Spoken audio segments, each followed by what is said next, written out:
Starlight had practiced this smile so many times it could fool a mirror.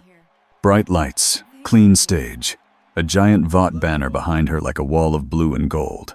The crowd below was loud in the safe, happy way Vought paid for. Phones were up, kids were on shoulders. People wore capes they bought at a booth 20 steps away.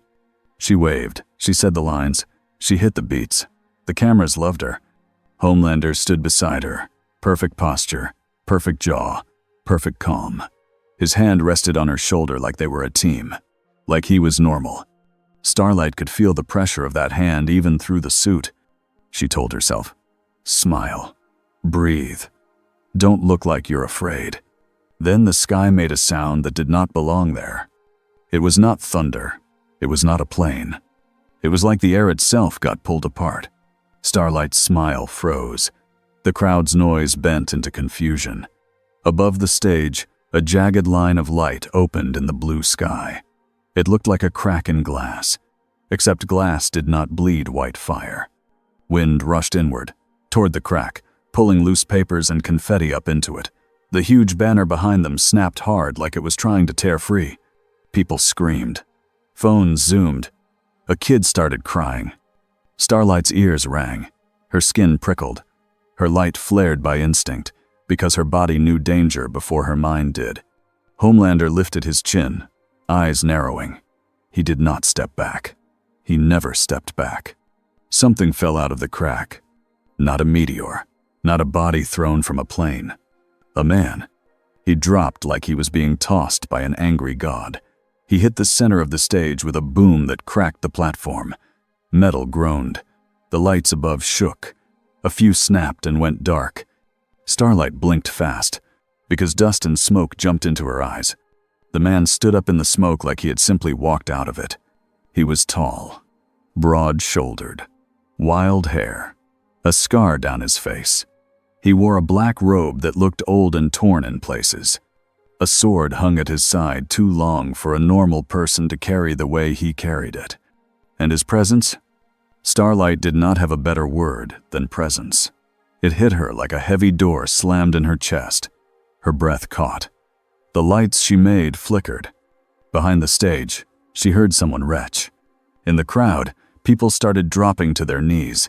Some just went limp and fainted like their bodies gave up. Homelander's eyes narrowed further. For a single moment, Starlight saw something flash behind his smile. Not anger, not pride. A thin, sharp slice of uncertainty. The man looked around at the stage, then at the crowd, then at Homelander. His face was calm. His eyes were not. His eyes were bright with interest, like he had been bored for a long time and just found a new game. Homelander stepped forward, voice loud and smooth for the cameras that were still recording. "Hey there, buddy. You picked a bad place too." The man cut him off, not with words, but with a grin. He pointed his chin at Homelander like he had chosen a meal. "Strong," the man said, voice rough and happy. "You." Starlight felt the crowd behind her.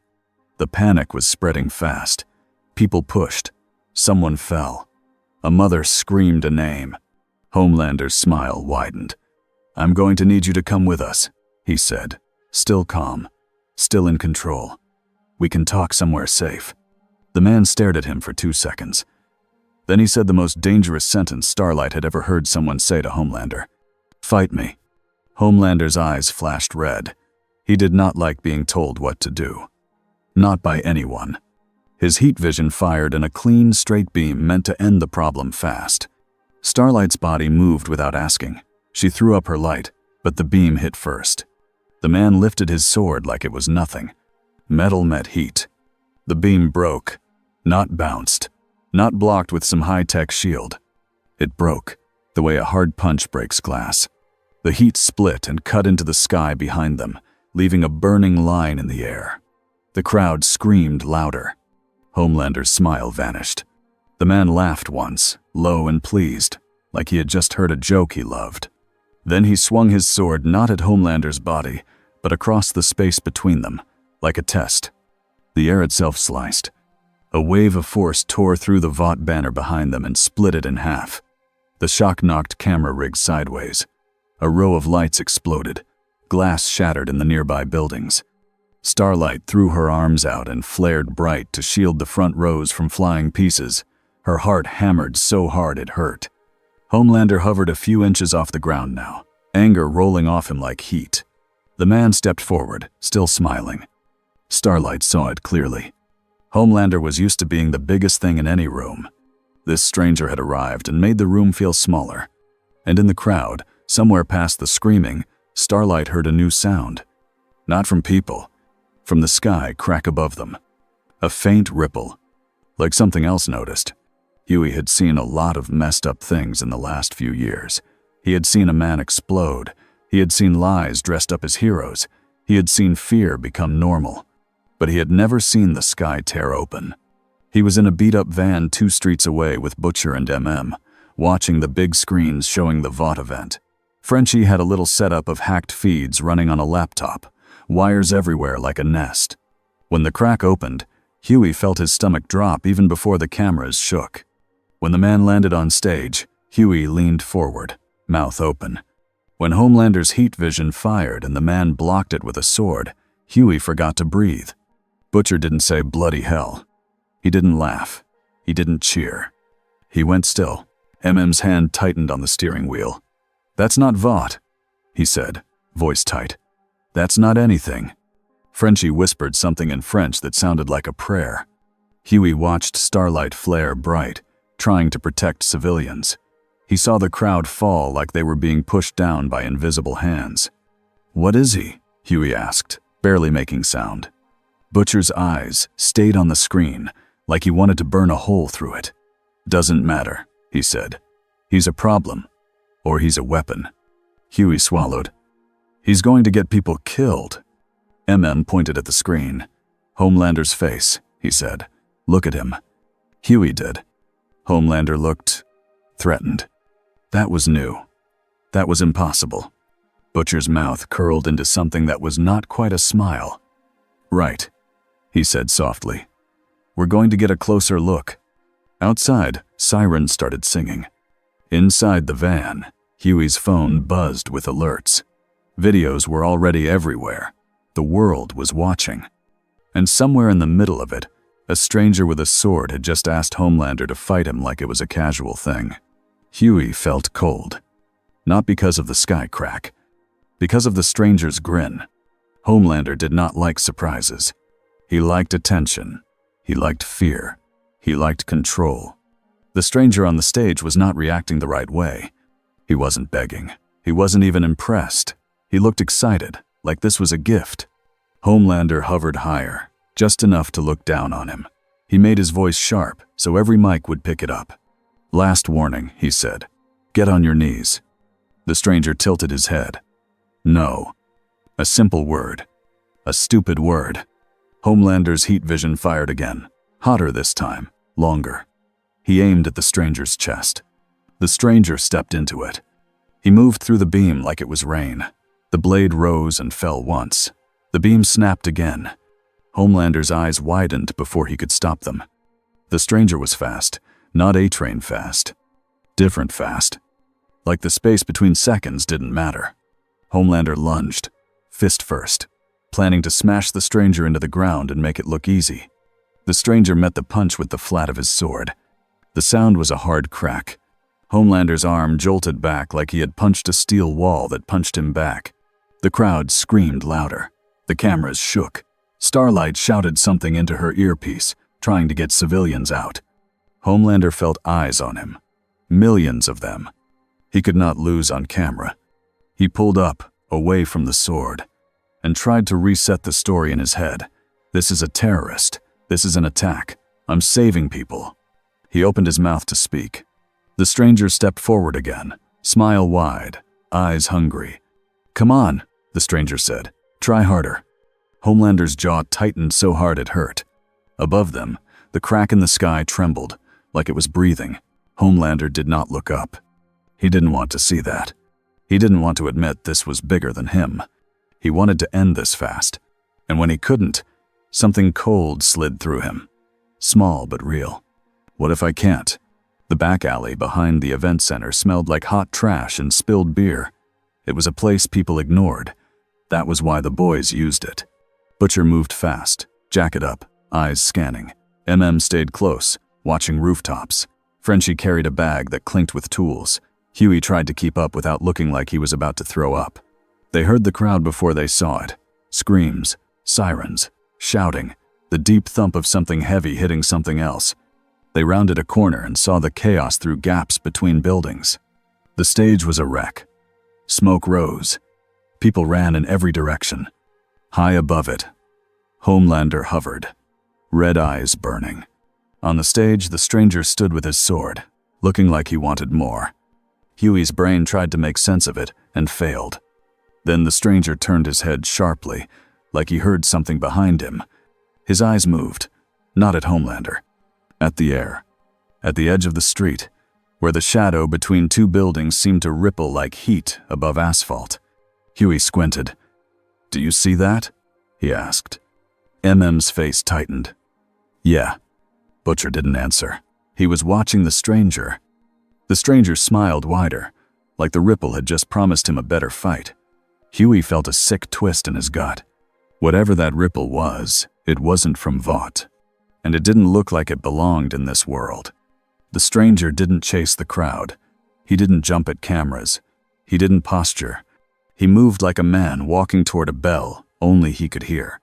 He stepped off the ruined stage and into the street, ignoring bullets from panicked security. They hit his robe. Some hit skin. He didn't even flinch. Starlight shouted, "Stop, you're going to." But he didn't look at her. Homelander shot down in front of him, blocking the street with his body. "You don't walk away from me," Homelander said, voice low now, no smile. The stranger looked him up and down. Then he did something that made Homelander's blood boil. He looked disappointed. "You're loud," the stranger said, "but you're not it." Homelander's face twitched. Before he could answer, the ripple in the alley deepened. A sound came from it. Not a roar, not a voice. A wet, hungry breathing. The stranger's eyes locked on the ripple like it was a door opening. He took a step toward it. Starlight's light flared again. "Everyone back," she yelled, trying to create space. Huey's heart hammered. "Butcher," he whispered. "We should leave." Butcher's eyes stayed hard. "No," he said. "We follow." The stranger walked into the alley like he owned it, and the air behind him shivered, like something was about to crawl out. The hideout was not a real HQ. It was a dirty place with bad lighting and worse furniture. Pipes ran along the ceiling. A table in the middle held weapons, phones, and half-torn notes. But it was safe, as far as safe went in their lives. They got the stranger there by accident and by instinct. It happened after the alley ripple vanished and the stranger stopped, annoyed, like someone had closed a door in his face. He turned in a slow circle, sniffing the air like a wolf. Butcher stepped out of the shadows and did the dumbest brave thing Huey had ever seen him do. "You want a real fight?" Butcher called out. "Come with us. The strongest lot in this city? They're on a leash. We can show you the chain." The stranger looked at Butcher like he was deciding if he was worth cutting in half. Huey felt his knees shake. Then the stranger grinned. "Chain," he repeated. "Good." And he followed. Now he stood in their hideout, staring at the cramped room like it was a joke. Huey stayed close to the door, ready to run. Stood like a wall. Frenchie's hands were busy, flipping switches on a small device he had built from stolen parts. Butcher leaned against the table like he wasn't terrified. The stranger sniffed the air again. That pressure came off him in waves. It made the room feel smaller. "You're not like them," Huey said before he could stop himself. The stranger looked at him. Huey forced words out. "You're not Vought Supe." The stranger frowned slightly. "Vought?" he asked, like the word meant nothing. Butcher took that and ran with it. "Big company," he said. "Makes heroes. Owns heroes. Makes money. Makes lies." The stranger's mouth curled. "So, cowards with toys." MM's jaw clenched. "Watch your mouth." The stranger glanced at and for a moment Huey thought he might swing. Instead, the stranger smiled again, like he liked more now. "You're heavy," he said. "Not strong, but heavy." Huey didn't know what that meant, but looked like he did and didn't like it. Frenchie cleared his throat. "I will test," he said carefully, holding up his device. "No needle, just light, sound. We see what you are." The stranger stared at the device. "Do it," he said, bored. Frenchie clicked it on. A soft hum filled the room. A thin beam of light moved over the stranger's chest, his face, his sword. Numbers flashed on a screen. Then the screen cracked straight down the middle with a sharp pop. Frenchie froze. "Ah." Huey blinked. "Did it just break?" Frenchie lifted it, sad. "He is too much." Let out a slow breath, like he was trying not to swear. "Great," he muttered. "We brought a walking disaster into our basement." The stranger tapped the eye patch on his face like he had forgotten it was there. "This helps," he said. Huey stared. "That's an eye patch. How does that help anything?" The stranger looked at him like Huey was the weird one. "It keeps me from having too much fun," he said simply. Butcher's eyes flicked to the sword again. "What's your deal?" he asked. "Where are you from?" The stranger leaned back, stretching his shoulders. "A place with real fighters," he said. "A place where strong people don't hide behind crowds." Huey thought of Homelander. Starlight's voice wasn't in the room, but Huey could hear it in his head. "People first." He swallowed. "Do you care if people get hurt?" he asked. The stranger looked at him for a long moment. The smile faded into something flatter. "I don't like weak cries," he said. "They ruin the sound of battle." Huey's stomach twisted. Stepped forward, voice firm. "That's not an answer." The stranger looked at again. "In my world," he said, "if you stand behind someone, you accept what happens to them." Huey heard Butcher snort, almost amused. "Welcome to ours," Butcher said. Shot Butcher a look that could have cut steel. Huey forced himself to keep talking, because if he didn't, Butcher would take over and turn this into something ugly. "What do we call you?" Huey asked. "We can't just call you Sword Guy." The stranger blinked, as if the idea of needing a name for this was silly. Then he shrugged. "Kenpachi," he said. Huey waited. "Kenpachi what?" The stranger's grin returned, slow and sharp. "Zaraki." The name landed in the room like a coin dropped into a deep well. Repeated it quietly, like he was locking it into his memory. "Zaraki." Butcher's eyes narrowed. "That's not from around here." Kenpachi Zaraki looked bored again. "Obviously," he said. Huey couldn't stop himself. "Are you human?" Kenpachi looked at him like he had asked if he was a chair. "I'm me," he said. Frenchie, still holding the broken scanner, tried a softer approach. "You feel like storm," he said. "People outside, they faint. That is you." Kenpachi nodded once, as if that was normal. "They're weak," he said. Mm's shoulders rose. "They're people." Kenpachi's eyes flicked to Something in his gaze sharpened. "So keep them out of my way," he said, "and give me a fight." Butcher stepped in, voice smooth, trying to steer the conversation like a man steering a wild dog. "We can do that," he said. "We've got enemies. Big ones. Ones who deserve it." Kenpachi stared at him. "Deserve," he repeated, like he was tasting the word. "I don't care what they deserve." Butcher's smile tightened. "Then what do you care about?" Kenpachi's grin widened again. The room felt heavier. "I care if they can make me bleed," he said. Huey felt the truth of it in his bones. This wasn't like Homelander. Homelander wanted worship. This guy wanted challenge. That was almost worse. Frenchie opened a map on the table, pointing at a red circle. "Vought Tower," he said. "The top, the leader, the strongest." Butcher watched Kenpachi's face closely, like a gambler watching a coin spin. Kenpachi looked at the map, then up at them. "Good," he said. "Take me." Slapped a notebook down on the table, hard. "Before we do anything," he said, "we set rules." Kenpachi stared at the notebook like it offended him. Flipped it open. The first page had thick letters. Kenpachi expenses.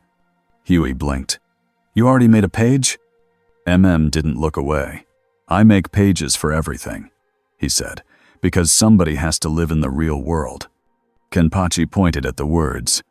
Expenses? Tapped the paper with a pen. Walls, doors, cars, buildings, people's lives, all of it costs. And every time you swing that sword near civilians, the cost goes up. Kenpachi stared, silent. Huey thought he might laugh. Instead, Kenpachi asked, completely serious, "So who do I fight to lower it?" Frenchie let out a short laugh despite himself. Huey couldn't help it. A nervous sound escaped him. "That's not how money works," he said. Kenpachi frowned. "Then money is stupid," he said. Butcher's mouth twitched. "Yeah," he said, "it is." For a second, the tension loosened. Then the lights in the room flickered. Not from a power outage. From something else. Kenpachi's smile vanished. He tilted his head, listening. Huey felt cold again. "What?" he asked. Kenpachi's eyes lifted to the ceiling like he could see through concrete. "That sound," he said quietly. "That ripple." Went still. "Ripple?" he asked. Kenpachi didn't answer. He walked to the far wall, pressed 2 fingers against it and closed his eyes. Huey held his breath. Kenpachi opened his eyes and grinned again.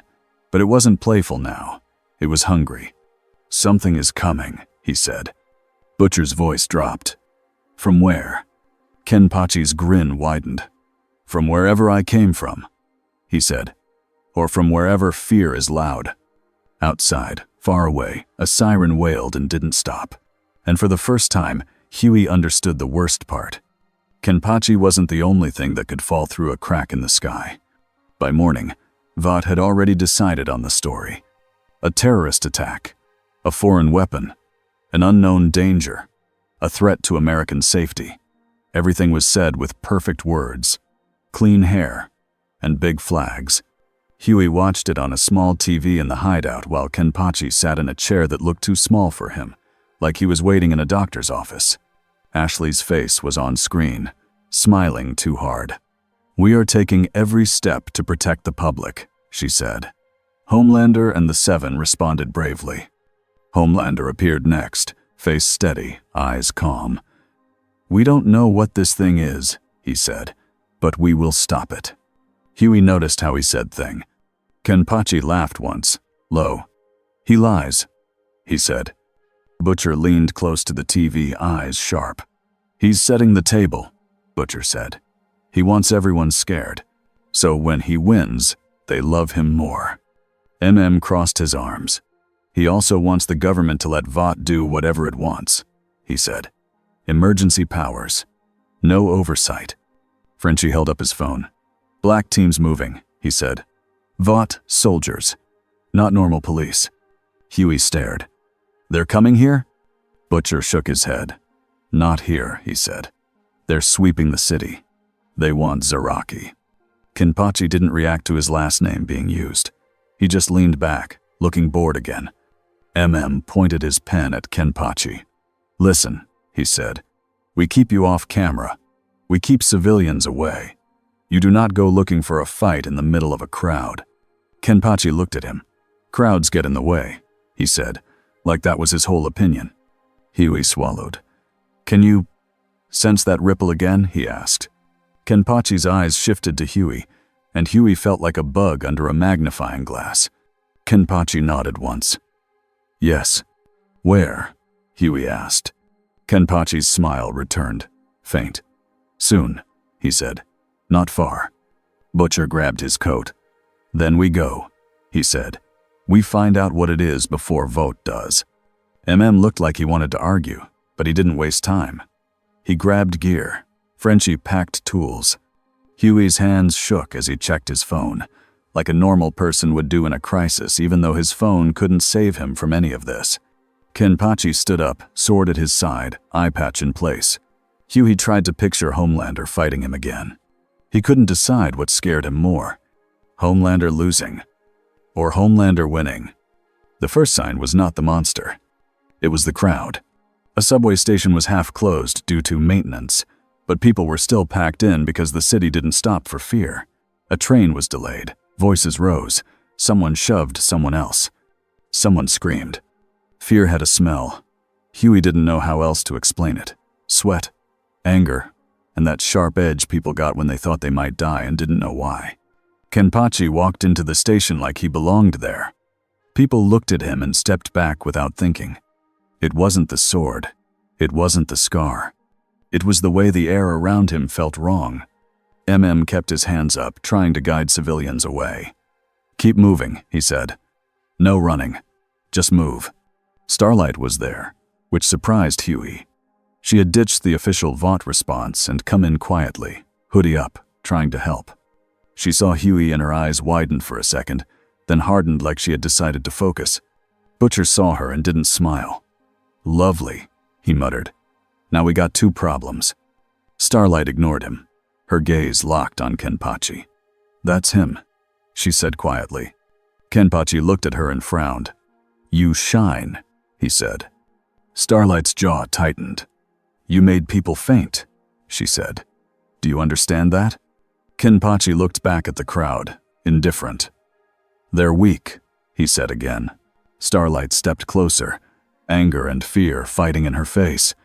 "They're not weak," she snapped. "They're normal." Kenpachi stared at her for a moment. Then he said flat and honest, "Then don't bring them near monsters." Starlight opened her mouth to answer. The air behind Kenpachi rippled. Hard, like a door being kicked open. Every light in the station flickered. People froze. Phones dropped. A baby started crying in a sharp, high sound that made the whole station tense. Huey's throat went dry. He couldn't look away. Something crawled out of the ripple. At first, Huey thought it was smoke. Then he saw shape. A long body, wrong angles, a mask-like face that looked bleached white and cracked. Its arms were too long. Its hands opened and closed like it was learning what hands were. It breathed in, and the crowd's fear spiked like a wave. The thing shuddered, as if the fear fed it. Its body looked denser, darker, more real. People screamed. The station turned into a stampede. Shouted, "Exits! To the exits! Move! Move!" Starlight flared bright, throwing light down hallways, trying to guide people. "This way!" she yelled. "This way!" Frenchie tossed a small flash device that popped and drew attention away from the main crowd. Butcher pulled Huey behind a pillar. "Eyes up," he snapped. "Don't get stepped on." Kenpachi stepped forward, eyes locked on the monster like it was the only thing left in the world. He smiled. "Oh," he said softly, "there you are." The monster's head snapped toward him. It let out a sound that was not a roar and not a scream. It was like metal scraping against bone. Kenpachi drew his sword. The air shifted. Huey felt pressure hit his chest again, but this time it wasn't just heavy. It was sharp, like standing too close to a storm. Kenpachi moved. Huey barely saw it. One moment Kenpachi was standing still. The next, he was above the creature, blade coming down. The creature jerked back with surprising speed, slamming through a ticket booth and sending plastic and metal flying. It swung an arm, and the air itself seemed to ripple with the strike. Kenpachi met it head-on. Steel hit something that wasn't steel, and the shockwave blasted dust off the ceiling. Starlight, guiding civilians, glanced back, and her eyes widened. Even she, a Supi, looked shaken. Homelander arrived a second later with a loud boom of air, because he always arrived like the world was his stage. He hovered over the chaos, eyes red, voice loud. "Everybody stay calm," he yelled, like that would fix anything. Then he saw the monster. And Huey saw it too. Homelander's face tightened. This wasn't a normal fight. This wasn't a mugger. This wasn't a camera-friendly villain. It was wrong. Homelander angled down, heat vision ready, trying to take the kill fast and claim it. The monster turned its mask toward him and lunged, faster than it should have. It slammed Homelander sideways into a concrete wall. The wall cracked. Homelander didn't get hurt much. Not really. But the hit shook his pride, and everyone saw it. For half a second, the crowd's fear shifted. Not just fear of the monster, fear that Homelander might not be enough. The monster shuddered again, like it drank that fear too. It got bigger.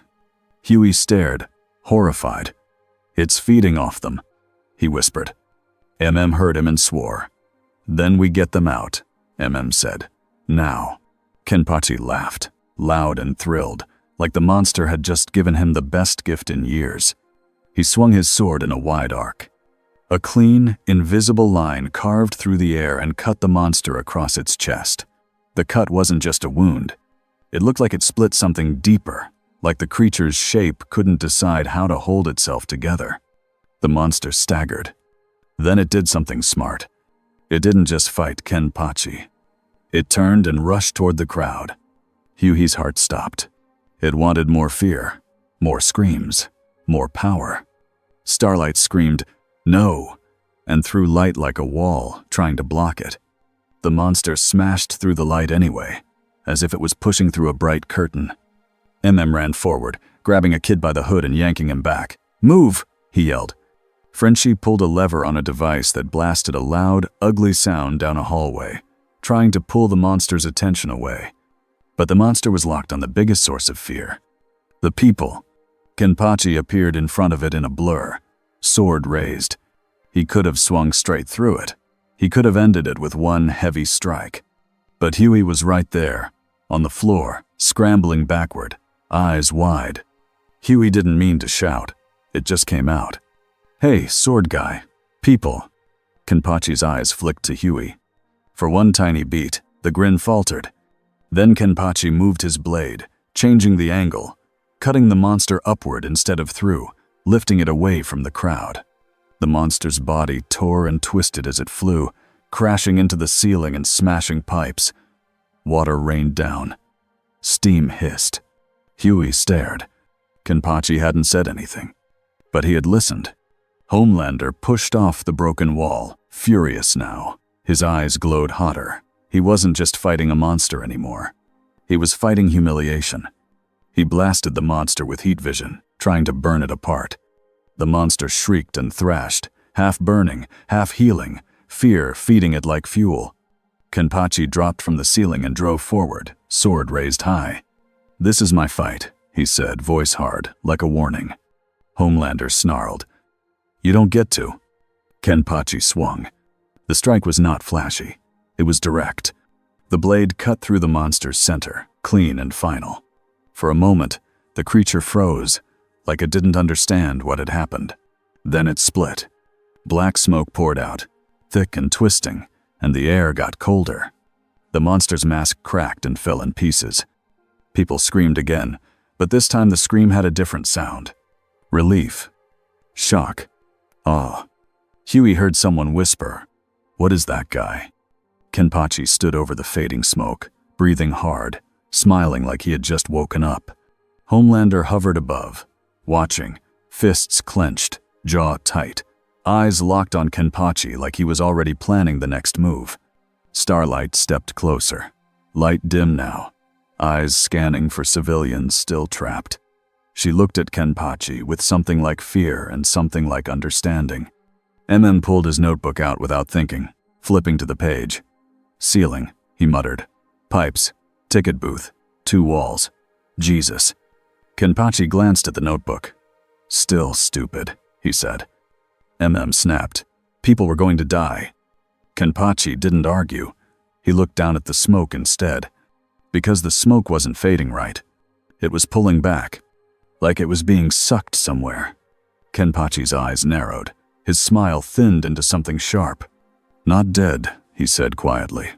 A tiny dark fragment no bigger than a fist peeled away from the smoke and slipped into a thin ripple in the air near the tracks. It vanished like it had never existed. The ripple sealed. The station lights steadied. And the silence that followed felt wrong, because everyone knew something had escaped. Huey swallowed hard, staring at the empty space where it had gone. Kenpachi slid his sword back into its sheath, almost casual. He looked up at the ceiling, then at the city beyond it, like he could feel the cracks in the world spreading. His grin returned, smaller now, but still hungry. "Good," he said. "It learned." Homelander's face twisted. Starlight's voice came out tight. "Learned what?" she asked. Kenpachi's eyes stayed on the empty air. "How to run," he said. And somewhere far above the city, where nobody was looking, The sky gave a soft, quiet shiver like a crack growing wider. The subway station smelled like wet concrete and burnt wiring. Starlight stood near the broken turnstiles with her hood up, trying to look like just another person who got caught in the mess. Her suit was hidden under layers, but she still felt exposed. A few people were filming anyway. Someone always filmed. The floor was slick from a busted pipe. Steam drifted in thin sheets. Security lights blinked like tired eyes. The monster was gone, but the fear it left behind stayed. Paramedics moved fast. Police tried to push people back, but half of them looked like they wanted to run. VOT responders were already here too, in clean black gear with VOT logos that felt too shiny for a place like this. They set up tape. They set up lights. They set up a story. Starlight kept her eyes on the sword guy. Kenpachi stood near the tracks like he was waiting for the monster to come back. His robe was dirty now. His sword was back in its sheath. He looked calm, almost bored. That was the part that made her skin crawl. People around him stayed far away, not because anyone told them to. Their bodies just did it. Homelander hovered near the ceiling, not too high, making sure everyone could see him. His cape didn't touch the dirty floor. His face was composed again. He spoke to a camera crew that shouldn't have been allowed inside a crime scene. "We stopped it," he said, voice loud and sure. "We protected the public." Starlight watched his mouth and felt her stomach twist. He didn't stop it. He almost got slammed into the wall again. Kenpachi had stopped it, and the thing had still escaped. Homelander's eyes flicked down and caught Kenpachi for half a second. His smile stayed, but the look underneath it was sharp. It was not a look Starlight saw often from him. It was the look of a man who had just learned a new fear. Starlight stepped toward Kenpachi. Careful. Not timid. Careful. "Did you see where it went?" she asked. Kenpachi looked at her like she had asked where the sun went at night. "It slipped," he said. "Slipped where?" she pressed. Kenpachi's mouth curled. "Back into the crack," he said. "It'll come out again." Starlight glanced at the empty air by the tracks. Nothing there now, just normal space, normal air. "Why are you so sure?" she asked. Kenpachi's eyes stayed flat. "Because it wants to eat fear," he said. "And your world has a lot of it." Starlight's throat tightened. She thought of VOT towers, of billboards, of smiling faces that sold safety, of what she had seen behind the curtain. She didn't argue. She didn't have the energy. Instead, she looked past Kenpachi, toward the crowd. A little girl sat on a bench with a foil blanket and a stuffed bear. Her hands shook. Starlight lowered her voice. "People could have died," she said. Kenpachi's gaze followed hers. He stared at the girl for a moment. Then he looked back at Starlight. "They didn't," he said. "That's not," Starlight started. Kenpachi cut her off. Not harsh, just final. "You keep them out of the way," he said. "I cut the monster. That's the clean way." "Clean?" Starlight repeated, stunned. Kenpachi shrugged. "You want it to be pretty?" he said. "This isn't a pretty world." Starlight felt heat rise in her face. She wanted to scream at him that her world didn't have to be this way, that VOT made it ugly on purpose. But then she remembered the look on his face when the monster showed up. Joy. Not joy at saving people, joy at fighting. She steadied her voice. "If you're going to stay here," she said, "you need to understand something." Kenpachi tilted his head. "This world will try to use you," Starlight said. "They'll call you a hero one day and a monster the next. They'll point you at people and tell you it's right." Kenpachi's smile came back, slow. "Let them try," he said. Starlight swallowed. "They already are." Kenpachi didn't answer. His eyes drifted up, not to Homelander, not to the cameras up into the ceiling, like he could feel the city above them. His fingers flexed once on the sword hilt. Starlight followed his gaze. "What is it?" she asked. Kenpachi's smile thinned. "The crack is still there," he said. Starlight looked up at concrete and pipes. "I don't see." "You wouldn't," Kenpachi said, calm. "But it's there." A VOT handler moved in, brisk and confident, headset on, badge out. "Annie," she said, using Starlight's real name like it was normal. "We need you topside, now." Starlight stiffened. The handler didn't even glance at Kenpachi like he was a person. She looked at him like a problem, like a lab sample that walked. Homelander's voice boomed again for the cameras. "Don't worry," he said. "Vought has this under control." Kenpachi looked at the handler. "Who's that?" he asked Starlight. Starlight's jaw tightened. "That," she said, "is the leash." Kenpachi's grin widened, pleased. "Good," he said. "I hate leashes." And as Starlight turned away, she saw the handler's eyes flick down to Kenpachi's sword, not with fear, with hunger. Huey had a hard time watching the news now without feeling sick.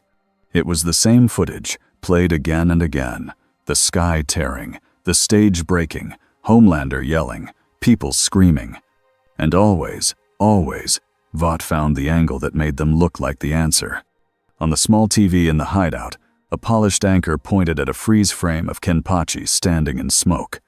"An unidentified hostile," she said, voice smooth, "armed with a sword and displaying unknown abilities." The screen flashed a label in big letters, "Sword Terror." Huey blinked. That's what they're calling him?" Didn't look up from his notebook. He was scribbling hard, like the pen was a weapon. "Branding," he said. "They brand everything." Frenchie stood over a table with his broken scanner in pieces. He was trying to rebuild it with new wiring, muttering to himself. Butcher watched the TV with a dead stare.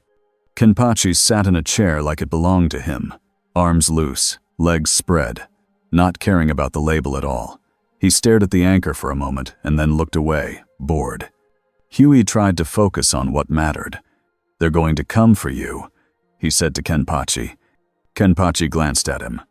"Let them," he said. "That's not helpful." Huey snapped, then flinched because he didn't mean to yell. Kenpachi didn't care. "If they want to fight, they come," he said. "If they want to talk, they talk. Either way, I'm not hiding." Slammed the notebook shut. "You are hiding," he said. "Because I said so." Kenpachi's eyebrow lifted.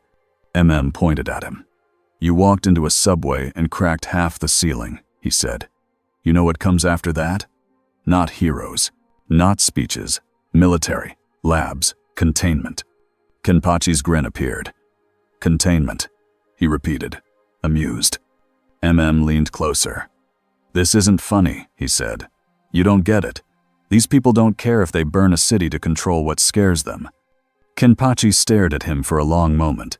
Then he said, casual and sharp, "In my world, weak people build cages too." Butcher finally spoke. "Difference is," he said, "their cages come with cameras." Huey's phone buzzed again. Another alert. Another headline. Vought announces emergency safety measures. Homelander calls for calm. Unknown terrorist still at large. Huey looked at Kenpachi. "Do you even want to go home?" he asked. Kenpachi's eyes narrowed slightly, as if the question was annoying. "Home is boring," he said. Huey felt a chill. "So you're just here," he said, "because you want to fight?" Kenpachi's smile returned. "Honest." "Yes," he said. Butcher's mouth twitched, like he was trying not to smile. He moved closer to Huey and spoke low. "You hear that?" he said. "He's honest. That's rare." Huey whispered back, "He's also insane." Butcher shrugged. "So's the world," he said. Cut in, voice hard. "We're not turning him into a weapon," he said. Butcher turned on him, eyes sharp. "We already are," he said. "Or Vought will do it first." Kenpachi listened like they were talking about the weather. He didn't take sides. He didn't argue. He just asked, "Where is the strongest one?" Huey knew he meant Homelander. Exhaled slow through his nose. "No," he said. Kenpachi tilted his head. "No?" he repeated. "We don't walk into Vought Tower," Mem said. "Not like that." Kenpachi's mouth curled. "Then you don't want to win," he said. Huey felt the room tighten. Butcher stepped in. Smooth voice, calm mask. "Not yet," he said. "We pick the time. We pick the place. That's how you beat a monster that owns the world." Kenpachi stared at Butcher. You hate him, he said. Butcher didn't deny it. With all my heart, he said. Kenpachi nodded once, like he respected that. Good, he said. Hate makes fights better. Huey swallowed. Or it gets people killed, he said.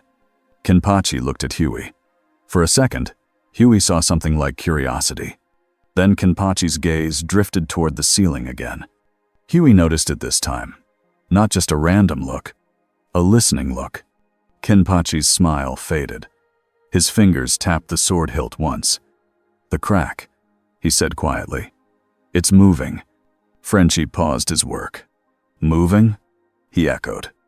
Kenpachi stood up sudden. Something is calling, he said. Mem stepped in his way. No, he said again. Not without a plan. Kenpachi looked down at like was a small obstacle. Not weak, just small. You want a plan? Kenpachi asked. Held his ground. Yes, he said, because I'm the one who cleans up after your fun. Kenpachi's grin returned. Then plan fast, he said, because the monster will not wait. Huey looked at Butcher, hoping for a compromise. Butcher's eyes were already far away, calculating. All right, Butcher said. We plan. And in the quiet after that, Huey realized something. Planning wasn't going to stop Kenpachi. It was only going to decide who got dragged along when he moved. Homelander sat alone in a clean white room with no windows. It was one of Vought's private rooms, the kind that smelled like money and disinfectant, the kind where people brought him what he wanted, and nothing ever surprised him. He had thrown a chair against a wall when he got here. Now the chair lay broken on the floor, like proof that he still could. His hands were steady again, his face was calm again. But inside, something kept replaying. The sword, the sound of the heat vision snapping, the feeling in his arm when he punched and didn't feel like a god. And worst of all, that moment he had looked down at the crowd and felt the shift. Not love, not worship, doubt. He stared at his own reflection in the glossy table. Perfect hair, perfect skin, no bruise, no cut. And still he felt like the room was smaller now. A soft knock came at the door. He didn't answer. The door opened anyway, because this was Vought, and even Homelander had doors that opened when Vought decided. Ashley stepped in, holding a tablet, smile already on. Hey, she said, too cheerful. Great job today. Homelander's eyes slid to her. Get out, he said. Ashley's smile trembled. Okay, but Stan wants... Homelander stood up. Ashley flinched so fast it was almost funny. Homelander moved close, too close. He smiled at her the way he smiled at cameras, but there was no warmth in it.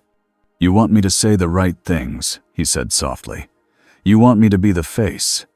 Ashley nodded, swallowing. Yes, she squeaked. Homelander leaned in. Then tell Stan something, he said. Tell him. I don't like surprises. Ashley nodded faster. Okay, yes, of course. Homelander's smile vanished. And tell him, he said, voice low, that if he tries to put a leash on me while I'm dealing with that sword freak. He paused. Ashley's eyes were wide and wet now. Homelander finished, calm. I'll break it, and I'll break whoever holds it. Ashley nodded. Got it, she whispered. Homelander stepped back. He smoothed his suit like nothing happened. Ashley turned to go, eager to escape. But before she reached the door, Homelander spoke again. Bring me everything, he said. Every frame, every angle, every file. Ashley stopped. Everything on him? Homelander's eyes narrowed. On him, he said. And on that thing it fought. Ashley nodded and fled. Homelander stayed alone again. He walked to the broken chair and stared at it like it was insulting him. Then he looked up at the ceiling, like he could see through it. He didn't sense the crack like the sword guy did, but he could feel something worse. A new story forming. One where Homelander wasn't the center. He whispered to the empty room, voice tight. No. And in that word was a promise. If he couldn't beat the sword guy with strength, he would beat him with the world. In Vought Tower, the conference room was bright enough to hurt your eyes. Stan Edgar sat at the head of the table like he owned gravity. He didn't raise his voice. He didn't need to. Ashley sat with her tablet, trying to look useful and not terrified. A few executives sat nearby, sweating in expensive suits. On the screen, paused footage showed Kenpachi standing in the subway station, sword lowered, smoke fading around him. A scientist in a lab coat pointed at the image. "The readings are off the chart," she said. "We don't have a category for." Stan lifted a hand. The scientist stopped mid-sentence. Stan looked at the screen like it was just another product pitch. "Is he a soupy?" he asked. The scientist hesitated. "We don't think so," she said carefully. "There's no sign of compound V in his biology, but his energy output is." Stan's eyes stayed steady. "Then he is an anomaly," he said. Ashley cleared her throat. "We're calling him Sword Terror," she said quickly. "The PR team thinks it tests well. People are scared, but they're also fascinated." Stan didn't look at her. "Of course they are," he said. "Fear sells. Safety sells more." One of the executives leaned forward. "Do we kill him?" he asked. Stan finally turned his eyes toward the man. "No," he said. The executive blinked. "No?" Stan's voice stayed calm. "If we kill him," he said, "we lose the greatest opportunity we've had since Compound V went public." Ashley's lips parted. "You want to market him?" she asked, half horrified, half excited. Stan didn't answer that directly. "I want to control him," he said. "Or I want to control what people believe about him." The scientist spoke again, nervous. "There's more," she said. "That creature he fought, our cameras caught something." She clicked a remote. The screen changed to a zoomed-in shot near the tracks, a dark fragment pulling away into a ripple. Stan's eyes narrowed slightly. "What is it?" he asked. "We don't know," the scientist admitted. "But it reacts to human fear. Our thermal scans show it doesn't behave like any known organism. It's like a living pattern." Ashley frowned. "A living pattern that eats fear?" she said. Stan leaned back. "A perfect weapon," he said. A heavy silence settled. The executive who had asked about killing Kenpachi swallowed. "But it escaped," he said. "How do we weaponize something that can vanish?" Stan's gaze didn't move. "We catch the next one," he said. The scientist nodded quickly. "We collected residue from the station," she said. "Mask fragments, tissue-like material, something left behind." Ashley perked up. "So we have it?" she asked. The scientist hesitated, then nodded. "Yes," she said, "in containment." Stan tapped the table once, like a signal. "Good," he said. "Begin testing." The scientist looked uneasy. "Testing how?" Stan's voice stayed level. "We combine it," he said. "We introduce it to Compound V." Ashley's eyes widened. "Wait." Stan finally looked at her. His eyes were flat, not cruel, just certain. "Ashley," he said, "do you want to be remembered as the woman who almost lost Vought to an unknown swordsman?" Ashley swallowed hard. "No," she whispered. "Then you will do your job," Stan said. "We need something that can survive him, something that can pressure him." The scientist shifted. "He might not be killable," she said. Stan's mouth barely moved. "Everything is killable," he said, "if you stop trying to kill the body and start trying to kill the story." He stood up, ending the meeting without raising his voice. "As for Homelander," Stan added, "keep him pointed in the right direction. Keep him hungry. Keep him afraid." Ashley flinched at the last word. Stan walked out. The room breathed again, like it had been held underwater. And in a lab far below, behind thick glass, something dark pulsed gently in a tank like it was listening. Starlight met Huey in a place she used to go when she wanted to feel normal. A tiny park behind an apartment block. A broken swing set. A vending machine that never worked right. No cameras, if you were lucky. Huey stood with his hands shoved in his pockets, shoulders tight. He looked tired in a way that went deeper than sleep. Starlight kept her hood up. She didn't like hiding, but she liked Vought finding her even less. "You shouldn't be here," Huey said as soon as she stepped close. I know, she said. Neither should you. Huey let out a dry laugh. Yeah, he said. Well, here we are. Starlight glanced around. How bad is it? She asked. Huey didn't pretend. Vought's freaking out, he said. Butcher's excited. Mem's making lists. Frenchie's trying to build something that won't explode. And Kenpachi is… Kenpachi. Starlight's jaw tightened. He scares people just by standing, she said. He also saved people, Huey said quickly, like he needed to say it out loud. He did. He could have swung straight through that thing with us in the way, but he didn't. Starlight stared at the ground for a second. That doesn't make him good, she said. No, Huey admitted, but it means he's not Homelander. Starlight's eyes flicked up sharp. Careful, she said. Huey shrugged, bitter. Why? He asked. He can hear me from here? Starlight didn't answer, because part of her believed he could.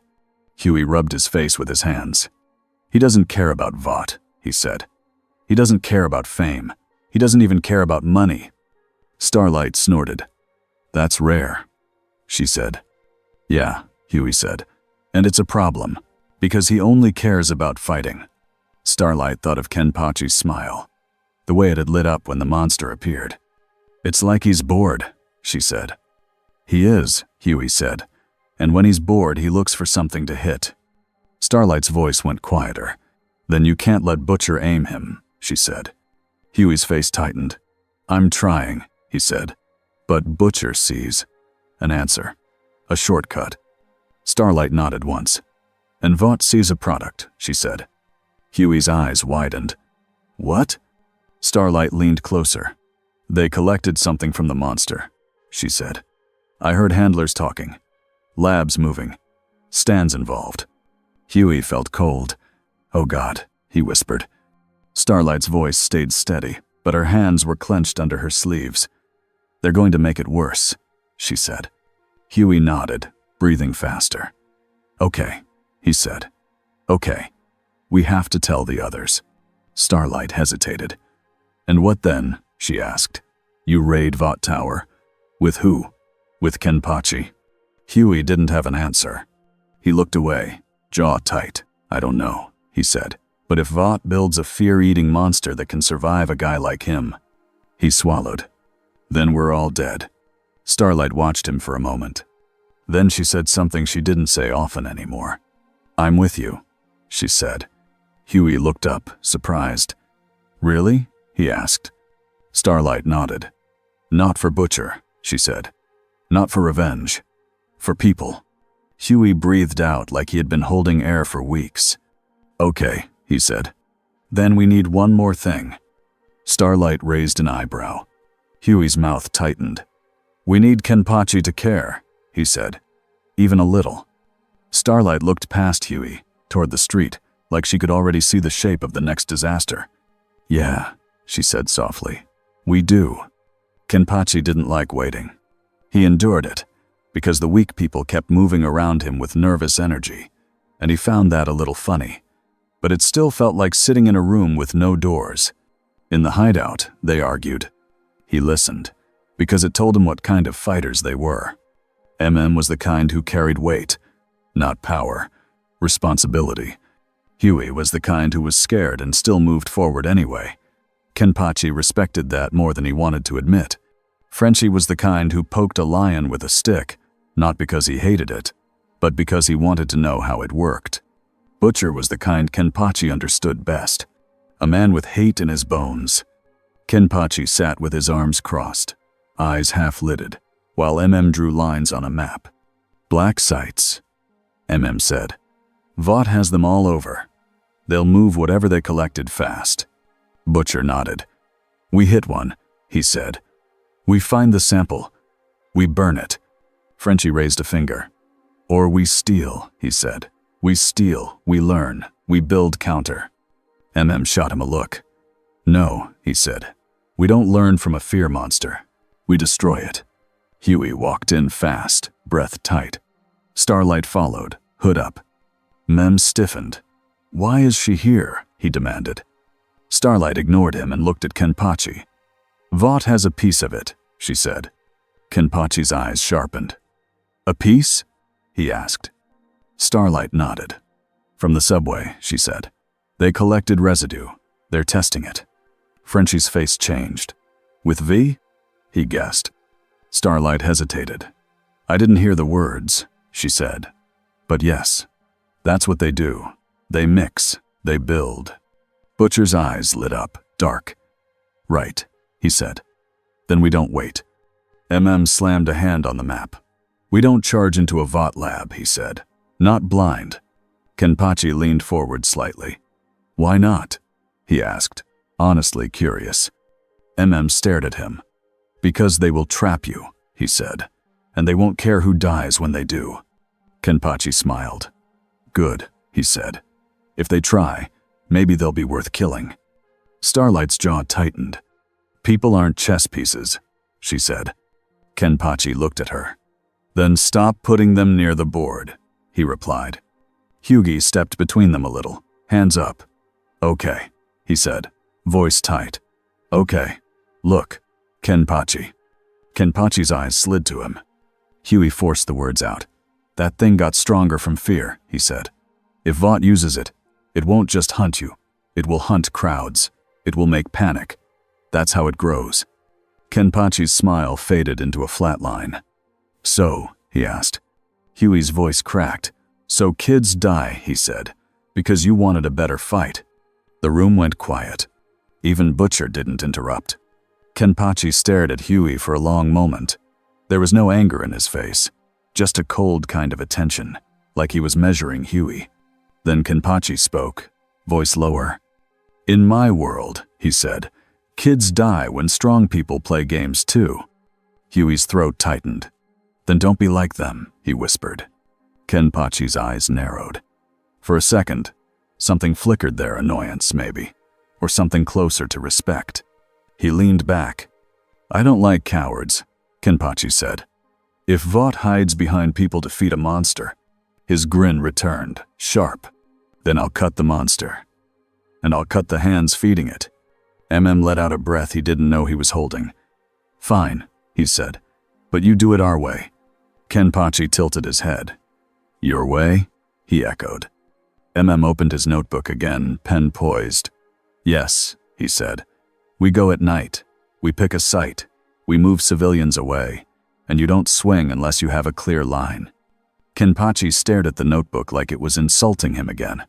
Then he said, dead serious, if I do this, do you stop writing? Didn't blink. No, he said. In fact, I write more. Frenchie chuckled once. Even Starlight's mouth twitched. Kenpachi sighed like the world was exhausting. Fine, he said. Plan. But as started talking, Kenpachi's eyes drifted up again. He could feel the crack moving. And it wasn't waiting for their plan. That night, Kenpachi left anyway. Not because he wanted to betray them. Not because he was trying to prove a point. He left because the call in the air got louder, and he refused to sit still while something promised a better fight. He walked out of the hideout like he owned the street. The city lights reflected on wet asphalt. Sirens were distant. The world smelled like smoke and cheap food and fear. Kenpachi's steps were calm, but inside, he felt alive. The crack was ahead. He could sense it the way you could sense a storm coming before the first drop hit. He didn't know where it was exactly, but he could feel the direction. Behind him, not far, a softer set of footsteps followed. Hughie, panting quietly, trying not to be seen. Kenpachi didn't turn around. He let him follow. A third presence moved too, heavier and more controlled. Angry, determined. Then another, sharp and hateful. Butcher. Kenpachi's grin widened slightly. They were learning. They were weak, but they were learning. And ahead, somewhere in the dark, something else moved.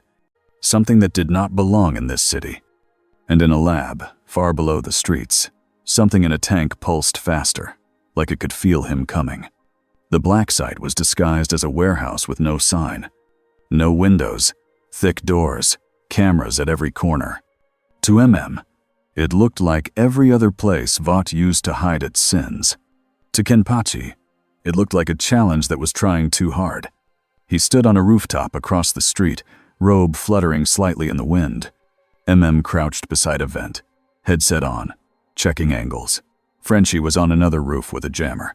Starlight was there too, tense and bright-eyed, scanning for patrols. Huey lay flat, trying not to throw up from the height. Butcher crouched behind an AC unit, watching like a man staring at a target he had waited years to see. Whispered, "In and out. No big swings unless you have to. We don't blow the whole place." Kenpachi looked down at the warehouse and smiled. "Big swings are the point," he said. Mm's jaw tightened. "Kenpachi," he hissed. Kenpachi didn't argue. He simply stepped off the roof. He didn't fall like a normal person. He dropped, controlled, light, landing in the alley behind the warehouse with a soft crack in the pavement. Huey stared. He's just doing that?" he whispered. Butcher's voice was low, pleased. "Yeah," he said. "He's just doing that." Kenpachi walked up to the back door. A keypad blinked. Kenpachi stared at it for a second like it was a tiny creature trying to threaten him. Then he kicked the door. Metal warped inward. The lock shattered. The door slammed open and hung crooked. Winced like he could feel the expense in his bones. "Door," he muttered, already writing. Kenpachi stepped inside. Alarms didn't sound right away. For a second, the hallway was quiet. Clean. White walls. Bright lights. Then a camera turned. A red light blinked. And the building woke up. Sirens started. Doors began sliding shut somewhere deeper inside. Footsteps thundered in distant corridors. Kenpachi's grin widened. "Good," he said softly. He walked forward, not rushing, sword still sheathed. His steps echoed. Two soldiers appeared at the end of the hall, rifles raised, faces hard behind visors. "Hands up," one shouted. Kenpachi kept walking. They fired. The bullets hit his robe, his shoulder, his chest. He didn't flinch. He reached them in a blink and slammed his forearm into the first soldier's weapon, bending the barrel like a straw. He grabbed the second soldier by the vest and tossed him down the hallway. The first soldier tried to pull a knife. Kenpachi headbutted him once. The soldier dropped. Kenpachi looked down at them, bored. "Weak," he said. He kept moving. Behind him, the door Kenpachi broke was now a wide-open wound in Vought's secure system. Starlight, and the rest slipped in through another entry point. Frenchie opened with a jammer and a stolen code. They moved faster, quieter. Kenpachi didn't wait for them. He followed the call. It pulled him down into the deeper levels where the air got colder and the lights got whiter, where the building stopped pretending it was a warehouse and started being what it really was, a lab. Kenpachi walked past a glass wall and saw rows of cages. People inside. Some looked drugged. Some looked angry. Some looked empty. Soups. Or failed soups. Or people Vought had tried to make into weapons and then thrown away. Kenpachi paused for a moment, looking at the cages. Not with pity. With judgment. "They keep dogs," he said, voice flat. A man in one of the cages grabbed the bars and snarled. "Help us." Kenpachi stared at him. "If you can still snarl," Kenpachi said, "you can still bite." He kept walking. Huey caught up behind him and heard that line. Huey's face twisted with anger and disbelief. But then Huey saw something Kenpachi saw too. A ripple in the air ahead. Not big. Not like the sky crack. A thin tear, like someone poked a hole in reality with a needle. Kenpachi's smile returned, hungry. "There," he said. Mm's voice came through the earpiece, tense. "We're seeing movement," said. "Lots of soldiers. Kenpachi, slow down." Kenpachi didn't slow down. He pushed through a set of doors and stepped into a wide chamber filled with tanks, wires, and thick glass. A big circular container sat in the center like a throne. Inside it, a dark shape pulsed. Not quite smoke, not quite flesh. It looked like the fear monster's leftover, made into a heart. Scientists in lab coats scrambled, shouting. Guards raised weapons. One scientist backed away, eyes wide. "It's him," she whispered. The sword. Kenpachi looked at the container and laughed softly. So you caught a piece, he said. The pulsing shape inside the tank reacted to his voice. It pressed against the glass like it recognized him. Then the lights flickered. Not from power loss. From fear. The scientists felt it. The guards felt it. Huey felt it too, even with his knees shaking. The dark shape in the tank swelled. A speaker in the ceiling clicked on. A calm male voice filled the room. Not Homelander. Not Ashley. A voice like cold coffee. Zaraki, it said. Kenpachi paused, eyes narrowing. Who's that? He asked, amused. The voice continued. We would like to offer you a deal, it said. Leave this facility. You can have what you want. Kenpachi tilted his head. What I want? He repeated. Yes, the voice said. Challenge. Opponents. A world built for you. Huey's stomach dropped. He realized Vought had studied him already. Fast. Kenpachi smiled. Bring them out, he said. A scientist shouted. No, he'll... The voice cut her off with a calm command. Proceed. The tank hissed. Valves turned. The dark shape inside the container dropped into a lower chamber. Then the glass doors opened, and something stepped out. It was taller than the last monster, more solid, more built. Its mask looked smoother, less cracked, like it had been repaired. Its limbs were thicker. Its hands ended in long, sharp fingers. But the worst part was its eyes. It had more than two. Small, glowing points scattered across its mask like a swarm.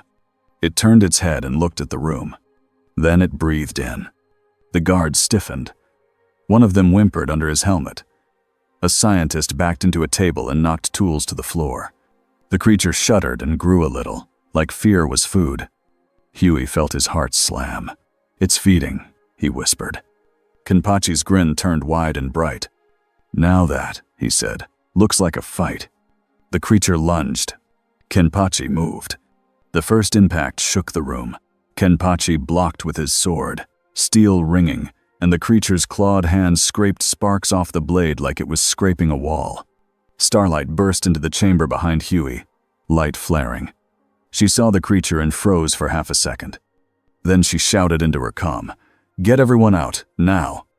MM's voice snapped back. "We're on it." Frenchie slipped in behind, eyes darting over the equipment. "They have speakers," he muttered. "They make fear loud. They amplify." Huey glanced up. He heard it too now, a low vibration under the alarm. A steady pulse, like a heartbeat through the walls. It made his skin crawl. The creature slammed Kenpachi into a row of tanks, shattering glass. Liquid spilled. Alarms screamed louder. Kenpachi laughed even as he hit. He pushed off the wreckage and swung. The blade cut deep across the creature's shoulder. Black smoke sprayed, then pulled back like it didn't want to leave. The cut started to close. Kenpachi's grin faltered for the first time. Not from fear, interest. "It heals," he said. The creature jerked and slammed a fist into the floor. A shockwave rolled out. Huey flew backward and hit the wall hard, air leaving his lungs. Starlight threw light up like a shield and caught some of the debris before it hit Huey's head. MM rushed in from the side, grabbing Huey by the collar. "Move!" he hissed, dragging him behind a thick console. Frenchie crawled toward the speaker controls, hands shaking but focused. "If I stop sound," he muttered, "it starves." Kenpachi stepped forward again, sword raised. The creature didn't meet him head-on this time. It turned toward the cages, toward the prisoners, because it knew. It wanted fear. It slammed its fist into a glass wall, cracking it. Prisoners screamed inside their cages. Kenpachi's eyes narrowed, annoyed. "Don't run," he said, like he was talking to a bad dog. The creature ignored him and rushed for the hallway. Starlight shouted, "Kenpachi!" Kenpachi vanished. He reappeared in front of the creature, sword already swinging. He cut upward, lifting the creature's body off the ground, forcing it away from the cages. Black smoke poured from the wound, and the creature shrieked. Kenpachi landed, feet planted, robe fluttering. Huey stared, breathing hard. That speed didn't make sense. It didn't belong to this world. The creature slammed down again, furious. It tried a different tactic. It leaned close to Kenpachi and let out a sound that wasn't a scream. It was a pressure wave of panic. The air thickened. Huey felt his vision blur. He tasted metal. He heard distant screams that weren't there. Starlight gasped and stumbled. For a moment, she saw the stage again. She saw Homelander's eyes. She saw blood. Clenched his jaw and forced himself upright, sweat dripping. Butcher, watching from the doorway, smiled thinly. Because Butcher didn't run from fear, he lived in it. Kenpachi's smile faded into something colder. The pressure hit him too. It didn't make him panic. It made him angry. "Stop trying to scare me," he said, voice low. "I'm not weak." He lifted his hand and touched the eye patch. Huey's eyes widened. "Wait," he whispered. Kenpachi pulled the eye patch up. Not fully off, just lifted enough. The room changed. It felt like the air got heavier, like the building had sunk an inch into the ground. The creature froze for a fraction of a second, like it sensed something bigger than fear. Kenpachi grinned again, but it was different now, not playful. "Sharp. Good," he said. "Now try." He stepped in and swung once, clean and direct. The cut ripped across the creature's torso, deeper than before. The creature staggered, smoke spilling out like a torn bag. It tried to heal, but Frenchie shouted, "Now!" and yanked wires from the speaker system. The low vibration stopped. The fake fear pulse died, and suddenly the creature's growth stuttered. It looked smaller for a heartbeat, like it lost a meal. Kenpachi saw it and moved fast. He grabbed the creature's arm, yanked it close, and drove his blade in with a short, brutal thrust. The creature shrieked and flailed. Kenpachi held on like a captain holding a rope in a storm. "Stay," he growled. The creature's mask cracked. But then something else happened. The ripple in the air behind it widened. Not huge, just enough. Like the crack wanted to take it back. The creature twisted toward it, desperate. Kenpachi pulled his sword free and raised it to finish. And the creature lunged into the ripple. Huey's heart dropped. Kenpachi swung anyway. The blade cut through the ripple's edge, slicing part of the creature's arm off as it escaped. The arm fell to the floor, smoking, twitching. The ripple sealed. The creature was gone. Kenpachi stood still, breathing hard, annoyed like someone had stolen his prize. "Coward," he spat. Starlight stared at the smoking arm on the floor. "It got away," she said. Grabbed his notebook without thinking. "Lab," he muttered. "Doors, tanks, walls, everything." Butcher stepped into the room, eyes shining. "Not all of it," he said. He pointed at the severed arm. Frenchie swallowed. "They have sample," he whispered. "And now, we have sample too." Huey stared at it, sick. That's exactly what Vought wanted," he said. Starlight turned to Kenpachi, voice tight. "This is why it's dangerous," she said. "It learns, it runs, it feeds." Kenpachi looked at the arm, then at the place the ripple had been. His grin returned, slow. "Good," he said again. "It's getting smarter." Huey felt dread. Kenpachi felt excitement. And somewhere in the dark, far above them, the sky crack shivered like it heard laughter. Days passed, and the city tried to pretend it was normal again. The trains ran. The ads played. Vought sold safety in bright colors. People still went to work with coffee in their hands and fear in their stomachs. But now the fear had a name. Sword Terror. The news used it like a weapon. The anchors said it with careful voices. The clips played in loops. A tall man in a torn black robe. A sword that split banners in concrete. People fainting. Homelander hovering, talking like he did everything. Huey watched it all from the hideout and felt sick. Because the truth was worse than the lie. The truth was that the sky could crack open, and things could crawl out, and one of those things had already learned how to run. Kenpachi did not watch the news. He didn't care what they called him. He cared about the ripples. Sometimes he would sit still for hours, staring at a blank wall like he was asleep. Then his head would tilt, and his eyes would sharpen, and he would stand up like a bell just rang in his bones. M started calling it Kenpachi weather. "Storm's coming," MM would mutter, grabbing his bag and his notebook. "I can feel it." He can feel it first. Frenchie tried to build a detector. He used stolen sensors, broken scanners, and parts from the black site. He made a box that clicked and buzzed and sometimes smoked. "It is not science," Frenchie admitted, rubbing his eyes. "It is guessing with wires." The box didn't always work. Kenpachi did. The first time after the black site, the ripple opened near a crowded bridge at sunset. Huey was there. He wasn't supposed to be. He told himself he was helping, that he was learning, that he was being brave.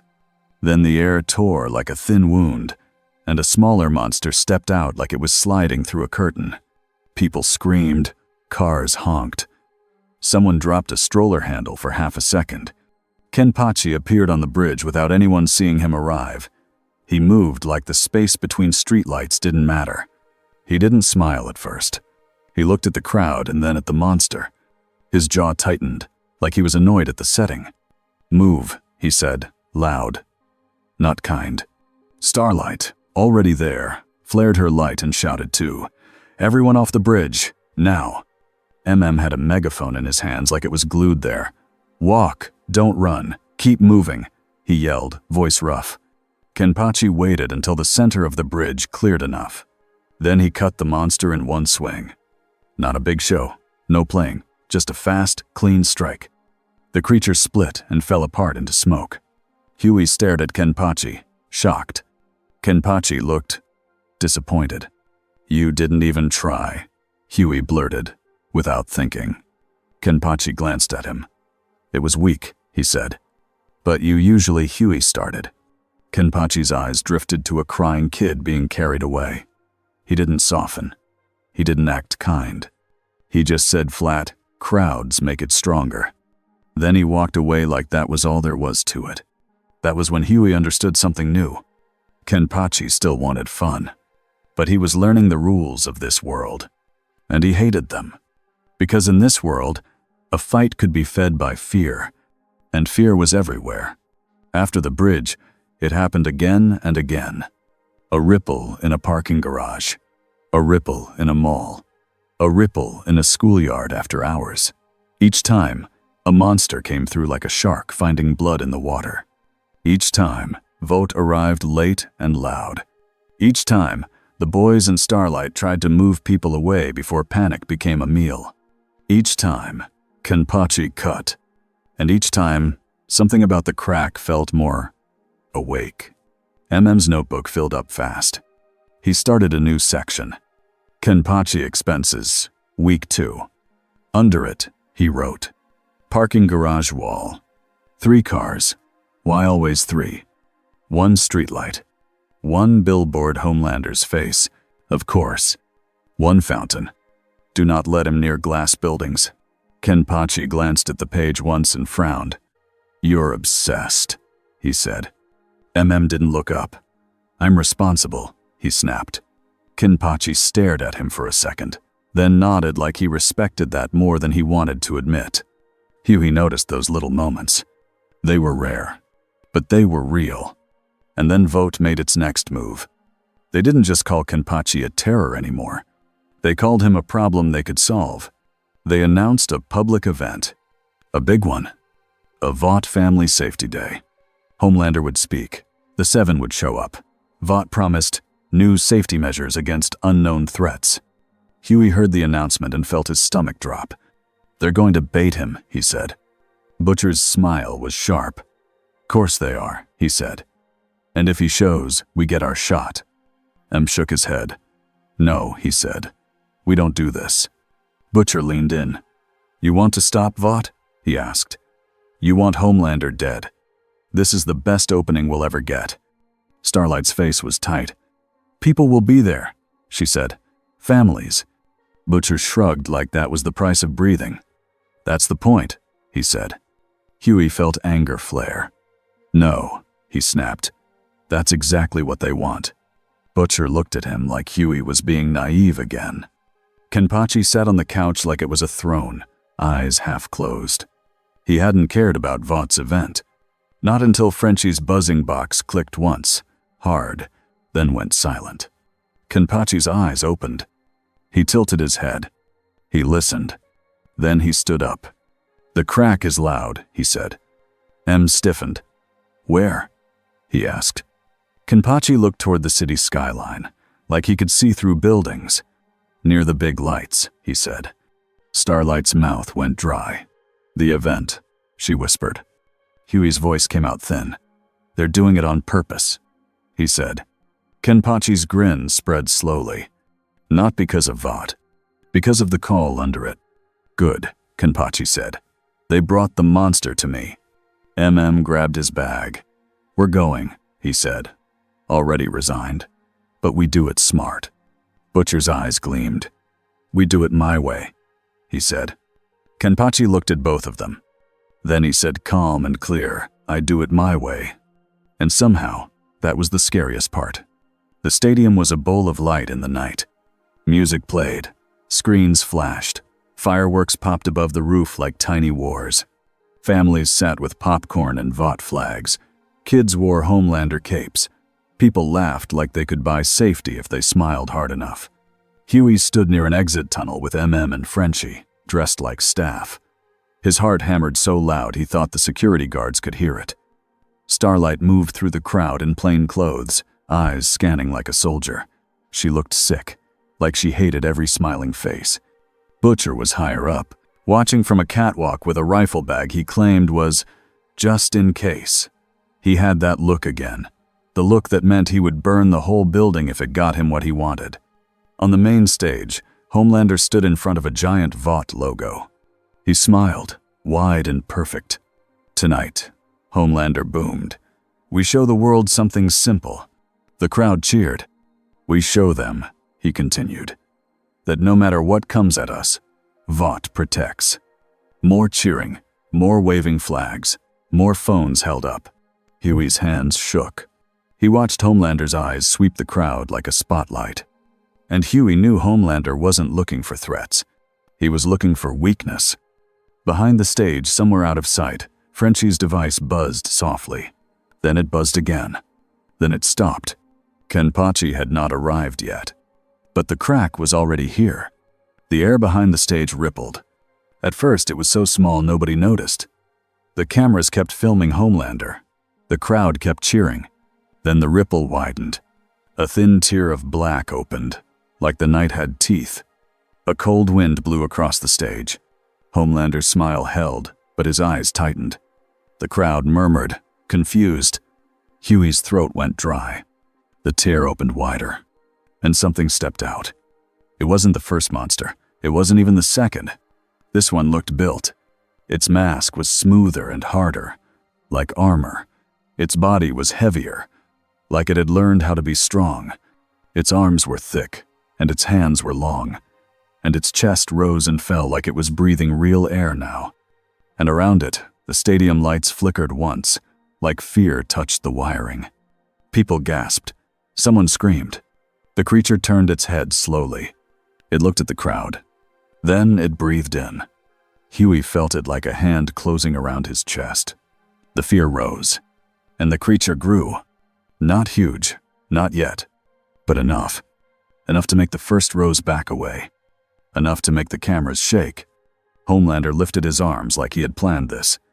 "Everybody stay calm," he yelled. He pointed at the monster like it was a scripted villain. "I've got this." The crowd cheered, because they wanted to believe. Then the monster moved. It lunged forward with a speed that didn't match its size. It slammed into the stage. The stage cracked. Homelander flew back a step, catching himself, face hardening.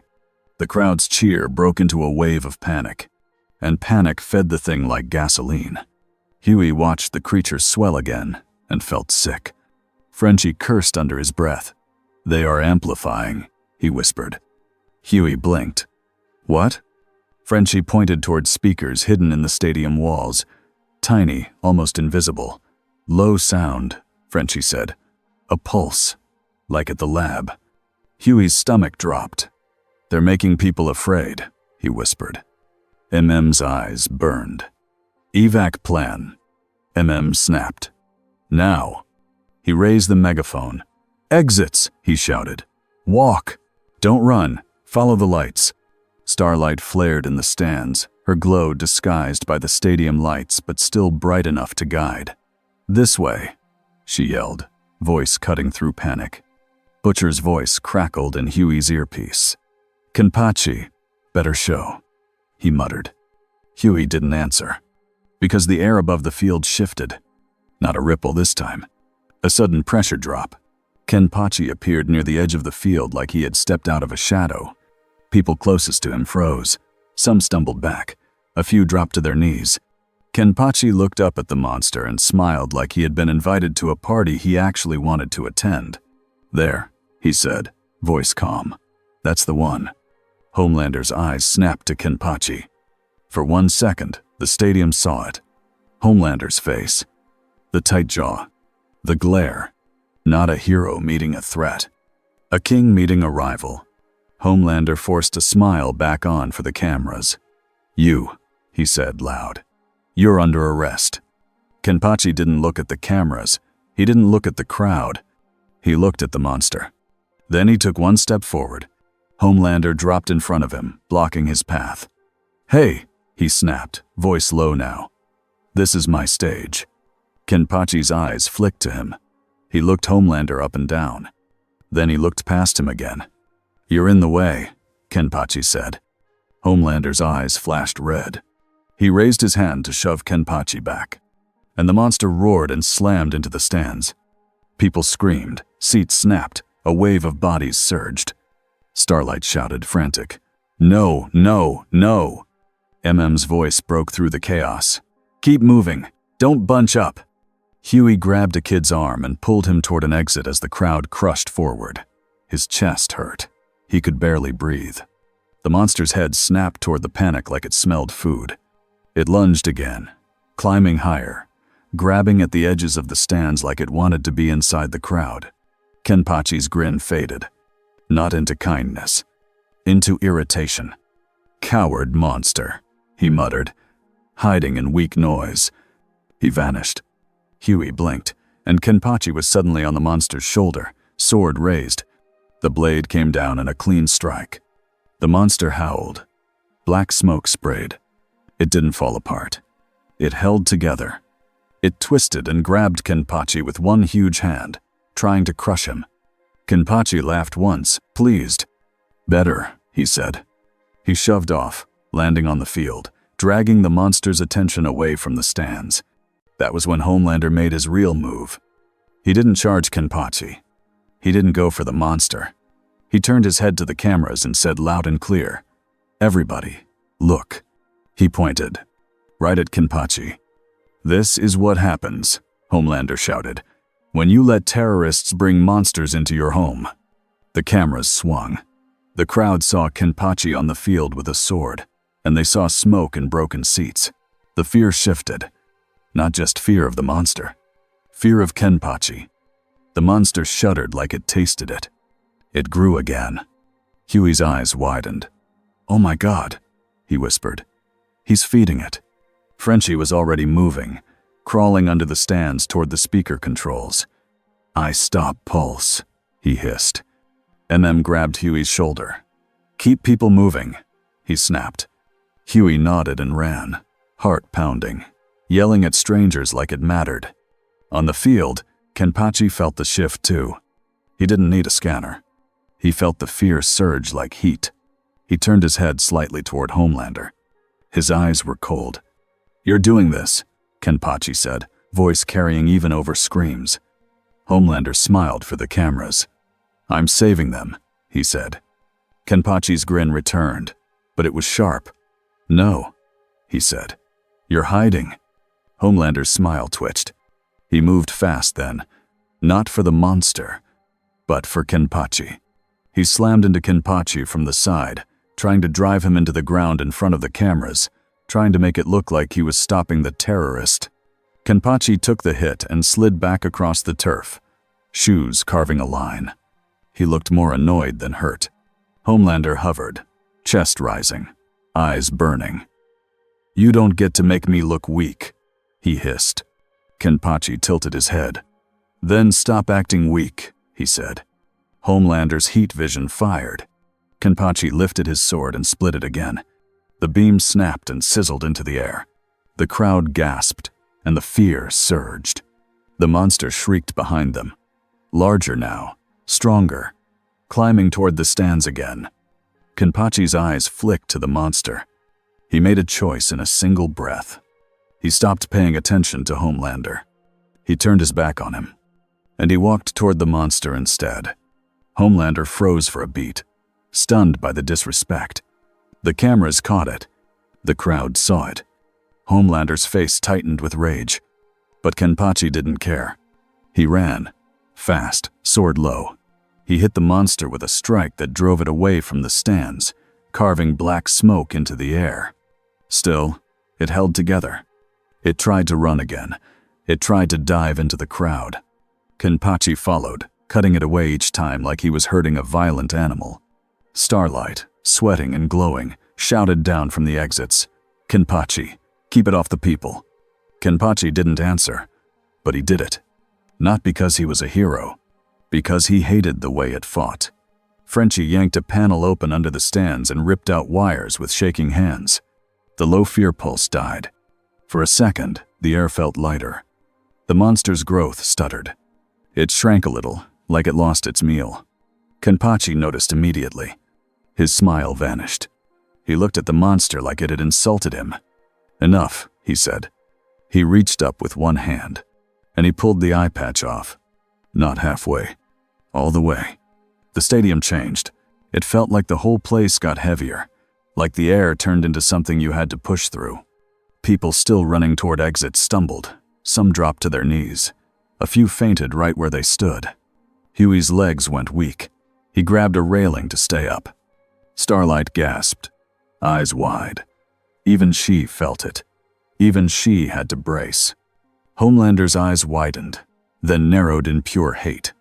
The monster froze. Not from fear, from pressure. For the first time, it looked small. Kenpachi stepped forward, eyes bright and clear now. "You wanted fear," he said, voice low. "Here's something else." He swung his sword once. The cut was clean. It didn't just slice the monster's body. It sliced the space it was trying to hide inside. The monster split down the middle. Black smoke poured out like a storm cloud ripped open. The creature convulsed, trying to pull itself toward a forming ripple behind it, desperate to escape again. But the ripple couldn't widen properly under Kenpachi's pressure. Kenpachi moved in close, grabbed the monster's mask with one hand, and drove his blade through its core with the other. The monster's sound cut off like a switch. The smoke collapsed. The body fell apart. No fragment slipped away. Not this time. The field went quiet in a strange way. Not fully quiet. People still cried. Sirens still wailed.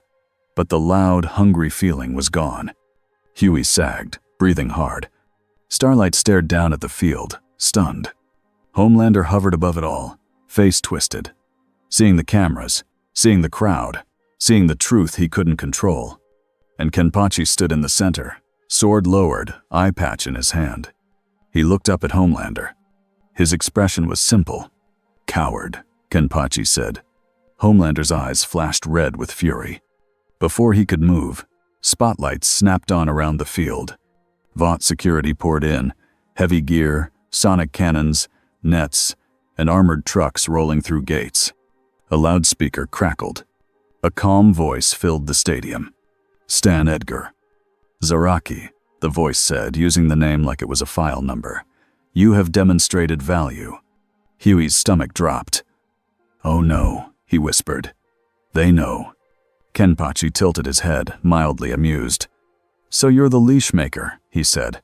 "Perhaps," Stan's voice replied. "I prefer decision maker." Vought soldiers raised sonic weapons. A deep, grinding sound rolled across the field. Meant to shake bones, meant to stun, meant to control. Kenpachi frowned. It was annoying.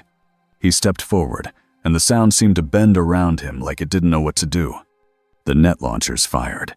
Thick metal cords whipped through the air. Kenpachi moved once, and the nets fell in pieces. Watching from the tunnel, muttered, "Nets.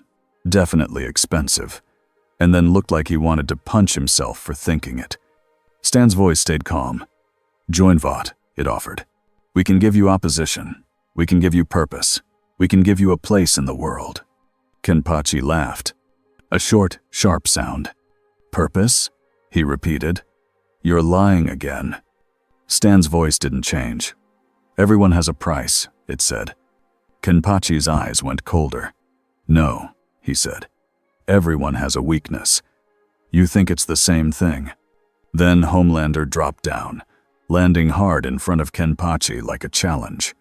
He didn't care about Stan's plan anymore. He wanted blood. He leaned close, voice low, not for the cameras now. "You embarrassed me," he hissed. Kenpachi leaned forward too, smiling like he was almost happy again. "Good," he said. Homelander swung.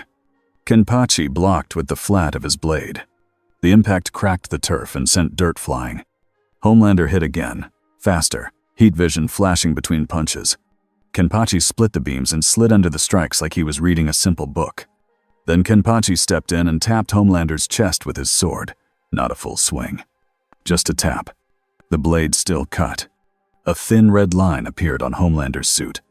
A thin red line appeared on his skin. Blood. Homelander froze. He stared at the blood like he didn't understand it. The cameras caught it. The crowd saw it. The idea that Homelander could bleed spread faster than any ad. Homelander's face twisted into something ugly. He lunged again, wild now, trying to tear Kenpachi apart. Kenpachi caught him by the cape. He yanked. Homelander stumbled forward like a puppet whose strings got pulled. Kenpachi leaned in, voice low enough that only Homelander and maybe Starlight could hear. "You're loud," Kenpachi said. "You're strong for this weak world. But you're still hiding behind people." Homelander snarled. "I am the people." Kenpachi's eyes were flat. "No," he said. "You're their fear." Kenpachi shoved him back with one hard push. Homelander flew across the field and slammed into a Vought truck, denting it. The soldiers hesitated. Not because they cared, because they didn't know what to do when their god got thrown. Stan's voice came again, calm and controlled. "Zaraki," it said. "This does not need to continue." Kenpachi turned slightly toward the speakers. "It will continue," he said. "Just not for you." Butcher's voice crackled in Huey's ear. "Do it," Butcher hissed. "Finish him." Huey looked up at Butcher's position, panicked. "No," he whispered. Kenpachi didn't look at Butcher. He didn't need to. He had heard him anyway. Kenpachi sheathed his sword slowly, deliberately. That choice hit the whole stadium like another shockwave. Homelander, bruised in pride more than body, stared at Kenpachi like he couldn't accept what was happening. Kenpachi looked at him one last time. "You're not it," he said. The same disappointment from the first day. "Not yet." Homelander's eyes burned. Kenpachi turned away from him. He started walking off the field. Vought soldiers raised weapons again, desperate. Kenpachi stopped and glanced back over his shoulder. His voice was calm, but it cut. "Try to cage me," he said, "and I will cut the cage, and I will cut the hands that built it." The soldiers didn't fire. Not because they were brave, because even they could feel it. They were not built for this. Starlight met Kenpachi near the tunnel as he passed, face tight, breath shaky. "You could have killed him," she said. Kenpachi didn't deny it. "Yes," he said. "Why didn't you?" she asked. Kenpachi paused just long enough to answer. "Because he's not the real problem," he said. "And because if I kill him, you all find a new king to fear. Fear always finds a face." Starlight stared, stunned by how clear it was. Huey stepped in front of Kenpachi, heart pounding. "What happens now?" he asked. Kenpachi looked up at the sky beyond the stadium roof. The crack wasn't open, but it was there. He could feel it like a bruise on the world. "I stay," Kenpachi said. Huey blinked. "You stay here?" he asked. Kenpachi nodded once. "The cracks are here," he said. The monsters will come. They want fear. This world is full of it. Pushed through the tunnel, notebook in hand like a shield. So you're just going to be, what? He asked. A guard. Kenpachi's mouth curled. A hunter, he corrected. Butcher's voice came from behind them, sharp and bitter. You could end Vought, he said. You could end Homelander. Help me, and I'll help you get home. Kenpachi finally looked at Butcher. For a second, Huey thought Kenpachi might smile. He didn't. He stared at Butcher like he was measuring his hate again. Home is boring, Kenpachi said. And you, he paused. You want to use weak people as bait for your hate. Butcher's jaw clenched. Don't talk to me about weak, he snapped. Kenpachi stepped closer. The air felt heavier again. If you put children between you and your enemy, Kenpachi said quietly, you're a coward too. Butcher's eyes flashed with rage. Huey held his breath, waiting for it to explode. Kenpachi turned away first, not because he feared Butcher, because Butcher wasn't worth the swing. I will cut monsters, Kenpachi said, walking into the night. And if Vought makes them, I will cut Vought's hands. He didn't say goodbye. He didn't promise friendship. He didn't join a team. He just left. Behind him, the stadium buzzed with panic and cameras and a new rumor that wouldn't die. Homelander bled. And somewhere far away, deep under Vought Tower, a man like Stan Edgar listened to the reports and stayed calm. Because he didn't need to win tonight. He only needed the world to be afraid tomorrow. The new routine settled in like a bad scar. When Frenchie's box clicked, they moved. NM drew routes and marked exits. Starlight guided crowds. Huey stayed close to the ones who couldn't run fast. Butcher watched everything like he was waiting for the moment Kenpachi would finally become his weapon. Kenpachi did not become anyone's weapon. He appeared where the cracks tried to open, like a storm that arrived early. Sometimes people saw him and screamed. Sometimes they saw him and ran. Sometimes after the monster fell, they stared at him like he was a hero. Kenpachi didn't accept any of it. He didn't pose. He didn't speak to cameras. He didn't join Vought. He didn't join the boys. He hunted. And the city learned a strange new rule. If you heard a sharp sound in the air, like reality tearing, and you saw a tall man with a sword walking calmly toward it, you ran the other way. Not because he would chase you, because something else was about to show up. Night again. A rooftop. Wind over concrete. Kenpachi sat on the edge of a tall building with his legs hanging over the side like it was a bench. His sword rested beside him. His eye patch was back on, because he didn't like wasting power. Below, the city glowed and pulsed like a living thing. Sirens were distant, constant. The world never truly slept here. Behind him, a door opened with a soft squeak. Huey stepped out carefully, holding 2 bottles of water like an offering he wasn't sure was welcome. Kenpachi didn't turn around. You're loud, he said. Huey froze. I tried not to be, he muttered. Kenpachi shrugged. It's fine, he said, like that was the closest thing to permission Huey would get. Huey walked closer and sat a few feet away, keeping space. He set 1 bottle near Kenpachi. Water, he said. Kenpachi stared at it for a second, then picked it up and drank like it didn't matter. Huey took his own bottle and swallowed. Throat tight.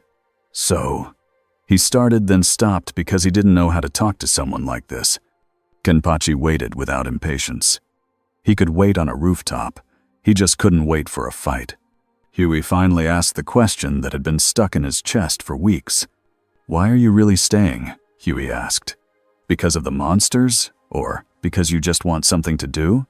Kenpachi was quiet for a moment. Then he said simple and honest, both. Huey nodded, even though it didn't make him feel better. Do you ever... He swallowed. Do you ever feel bad? Kenpachi glanced at him. For what? He asked. For scaring people, Huey said. For making them faint. For all the damage. For... He waved a hand at the city. For being you, in a world that can't handle you. Kenpachi looked out over the lights. His voice, when it came, was flat, not cruel, just true. "This world lies to itself," he said. "It sells fear and calls it safety. It makes kings out of cowards."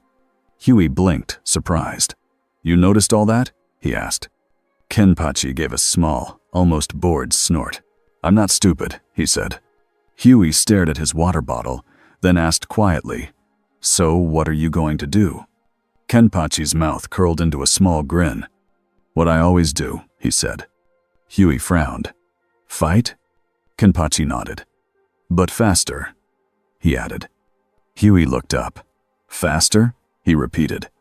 Kenpachi's eyes narrowed slightly, like he hated admitting it. "The monsters eat fear," he said. "If I play too long, they grow. Then weak people die. That's annoying." Huey's chest tightened. That was not kindness. But it was a line. It was a boundary Kenpachi didn't cross. Huey let out a shaky breath. "Okay," he whispered. "I'll take annoying as progress." Kenpachi didn't respond, but his grin flickered like he heard the joke. The rooftop door opened again. Stepped out, notebook in hand like always. He walked over, stopped, and looked at the edge where Kenpachi sat. He flipped to a fresh page and wrote in big letters, "Rooftop damages, 0. He underlined it twice. Huey laughed, short and surprised. Kenpachi glanced at the notebook. "Why are you like this?" he asked Mem. Didn't blink.